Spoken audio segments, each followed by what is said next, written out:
फायदा किसी को नहीं हुआ, जनता को अपाहिज बनाया। केजरीवाल अपनी खांसी का इलाज करवाने लखनऊ क्यों गए? केजरीवाल ऐसे प्रजाति है पूरे विश्व में कि इस आंदोलन से जब विकल्प निकलेगा और वो लोग जब कुर्सी पे जाके बैठेंगे, कहीं वो ना भ्रष्ट हो जाएं। एक दिन ये होना ही था, क्योंकि इन्होंने अपने बच्चों की कसम खाई। यमुना में साथ में डुबकी लगाएंगे। चलो साथ में डुबकी लगाते हैं। अच्छा तैयार है आप? हम तो तैयार हैं। केजरीवाल कहाँ है? जल्द ही हम सब दिल्ली वालों का सपना पूरा होगा। चुनाव के पहले मैं भी यमुना में डुबकी लगाऊंगा और आप सब लोगों को यमुना के साफ पानी में डुबकी लगाऊंगा। झूठ मत बोलो। केजरीवाल ये झूठ बोलना बंद करे।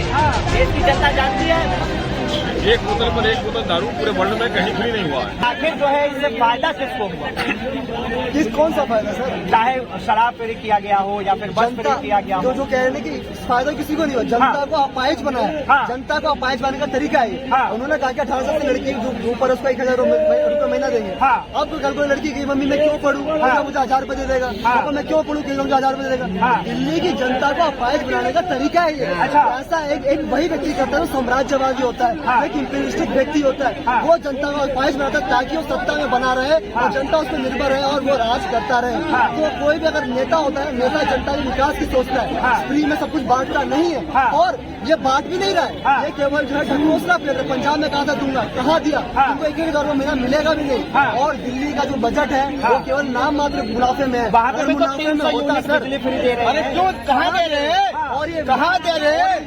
कहाँ दे रहे हैं आपको बताओ ना। इसमें भी ढकोसलेबाजी है। इसमें दिल्ली के किराएदारों को लोगों को कितना भरना पड़ रहा है, उसके लिए कुछ भी नहीं है। मकान मालिक प्रति यूनिट जब 15 से 20 मिनट पैसा लेते हैं, किराएदार को कोई फायदा नहीं है। सारा का सारा फायदा जो मकान मालिक को पहुंचे। और वर्ल्ड क्लास एजुकेशन जो दिल्ली के अंदर मिल रहा है उसको लेकर क्या? कौन सा वर्ल्ड एजुकेशन मिल रहा है? मनीष सिसोदिया ने कहा था, वो दारू मंत्री, ठीक है, जो मतलब पूरा जो स्कूल का व्यवस्था है, शिक्षा व्यवस्था है इतनी अच्छी है, तो देश में सबसे नीचे क्यों आते हैं? दिल्ली के स्कूल, सरकारी स्कूल के बच्चे जो है क्यों छोड़कर प्राइवेट में एडमिशन करवा रहे हैं? दिल्ली के सरकारी स्कूल के बच्चों का 10वीं और 12वीं रिजल्ट पूरे भारत के अंदर क्यों गिरता जा रहा है? अगर इतना ही अच्छा है, ठीक है, दिल्ली के सरकारी स्कूल के अंदर बच्चों की सुरक्षा नहीं है। दिल्ली के शास्त्री नगर में 11 साल के बच्चे कीर्तन के साथ मारपीट होती है, उस बच्चे की दुखद मृत्यु हो जाती है, उसकी सुध तक नहीं लेती दिल्ली सरकार और कहती है कि हमने दिल्ली के सरकारी स्कूल अच्छा कर दिया।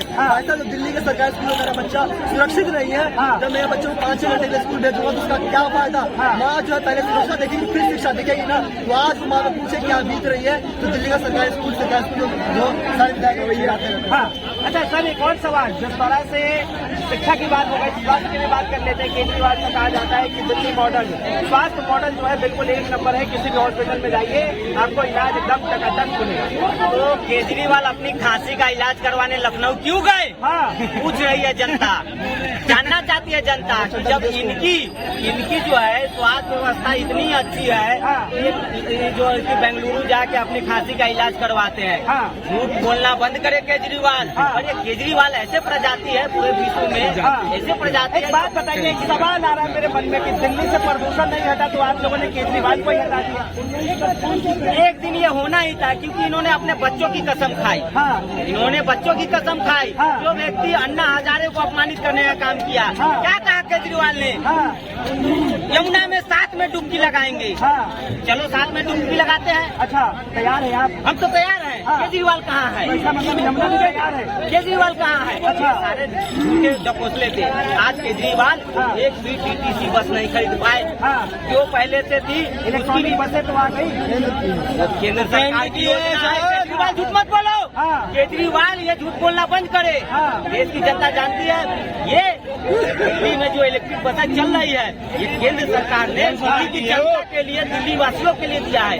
तो केजरीवाल का 1 पैसा का योगदान नहीं है। पहले जो टीटीसी की बस खराब पड़ी है उसको तो बनवा लो। पहले जो मार्शल थे उसको तो आप रखो नौकरी पे।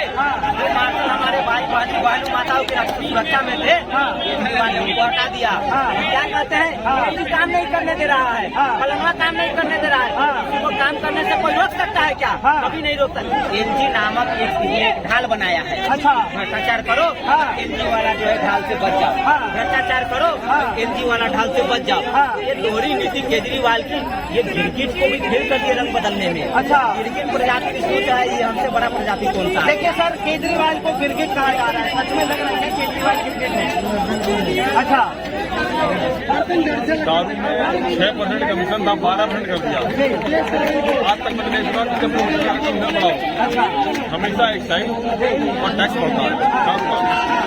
दारू में 6% कमीशन को 12% करके 6% अंडर टेबल मनी दिया गया, ये केस है। और एक बोतल पर एक बोतल दारू पूरे वर्ल्ड में कहीं फ्री नहीं हुआ है, नहीं हुआ। ये अब हमारी सरकार ने कर दिया, दिल्ली में फ्री हुई। ठीक है ना। तो केजरीवाल साहब ने, मैं उनसे गुजारिश करूंगा कि छोटे बच्चों के लिए एक दिन के लिए 1 लीटर दूध पर आधा लीटर दूध फ्री करें। एक दिन के लिए। अच्छा, ये दारू में दारू फ्री करा करके जो वोट लेना चाह रहे हैं, घोटाला कर रहे हैं, 1 लीटर दूध पर आधा लीटर दूध 1 लीटर फ्री करा, तो मैं मान वो जाऊँ कह रहे कि दिल्ली की जनता के लिए हमने क्या नहीं किया, बस फ्री करवा मैं यही तो मांग रहा हूँ, केंद्र से पैसा ले रहा हूँ। मैं यही तो मांग रहा हूँ, 1 दिन के लिए आधा लीटर दूध फ्री करा के दिखा दें। अच्छा, अच्छा काम है ना, ये गलत काम है। देखिए साफ तौर पे जो है जनता अपनी अपनी बातें रख रही है। क्या कहेंगे इनके बात से समर्थन ले रहे हैं? सहमत है भाई साहब की बातों से? सही कहा कि एक दिन दूध फ्री कर दे केजरीवाल, नहीं कर पाएंगे केजरीवाल, नहीं कर पाएंगे बिल्कुल, क्योंकि वो उन्होंने हमेशा से जनता को ठगा है। वोट वहीं की राजनीति की है केजरीवाल ने। आज तक तो ये डीटीसी की बस नहीं पाए, वो है उसकी व्यवस्था जल बोध घाटे में है, डीटीसी घाटे में है, और ये टेकरा फोड़ेंगे कि मोदी जी जो है कि दिल्ली को फंड नहीं दे रहे हैं, घोटाला करे ये, है ना, और फंड जो है भुगते मोदी जी। इनकी मानसिकता इतनी गिर गई है। और मैं पूछना चाहता हूँ किस नियत किस नैतिकता के हिसाब से सुनीता केजरीवाल के टेबल कुर्सी में बैठ के वहाँ से जनता को संबोधित कर रही है, ये बताएंगे आप? एक ही बताइए, अगर उनके पास सबूत थे तो उनके जो मिनिस्टर्स थे वो अभी तक पुलिस में चढ़ रहे थे, वो जेल के अंदर क्यों चढ़ रहे थे? इसके बाद अगर सबूत था, सोनिया साहब को 1.25 साल, उससे पहले सुरेंद्र जैन है, उसके बाद संजय सिंह है, अगर इनके पास किसी तरह का सबूत है तो पेश कर देते। 1.25 साल तक चढ़ रहे वो, क्या दोस्त था? केजरीवाल साहब पढ़े लिखे हैं, सिर्फ उन्होंने फाइल पढ़ी है, इसमें साइन नहीं करा, सारी फाइलों पे साइन कराया है सिसोदिया जी से, सुरेंद्र जैन से, उनसे कहा। इसलिए कराया सारे फंस के जेल में जाएंगे, आज कुर्सी पर बैठा रहा। अच्छा, तो यानी कि सारा खेल जो है खुद से का है। और उसके बाद क्या हुआ, वो सब सारे जेल चले गए, उनसे स्टेटमेंट लिया गया, सब रिकॉर्ड किया गया, सब सीसीटीवी में, सब रिकॉर्डिंग में, सब वीडियो रिकॉर्ड हुआ। उन लोगों ने कितनी बार किसका नाम दिया है, कैसे कैसे इंफॉर्मेशन हुआ और कैसे कैसे घूस लिया गया, कैसे कैसे अंडरटेकिंग टेबल मनी दिया, कहाँ से रेटिंग शरत रेटिंग ये कविता, कैसे कैसे गोलमेल, सब रिकॉर्ड में और उनके सामने बिठा के आप साफ तौर पे कह रहे हैं कि अभी केजरीवाल बाहर नहीं है। केजरीवाल कभी नहीं बाहर आए। अच्छा, क्या सर कब तक आ जाएंगे बाहर? क्या टाटा बाय बाय कहानी खत्म, अच्छा, टाटा बाय बाय कहानी खत्म। केजरीवाल ने जान मन जो जा रहा था ना, केजरीवाल क्यों भाग रहे थे?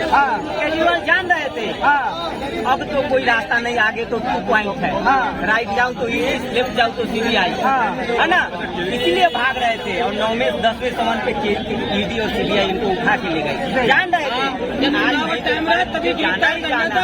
देखिए इस बार जो है जनता बिल्कुल समझदार है और जनता सब जानती है कि जिस तरह दिल्ली के सीएम को 10-10 पत्र भेजना ये कोई मजाक की बात नहीं है।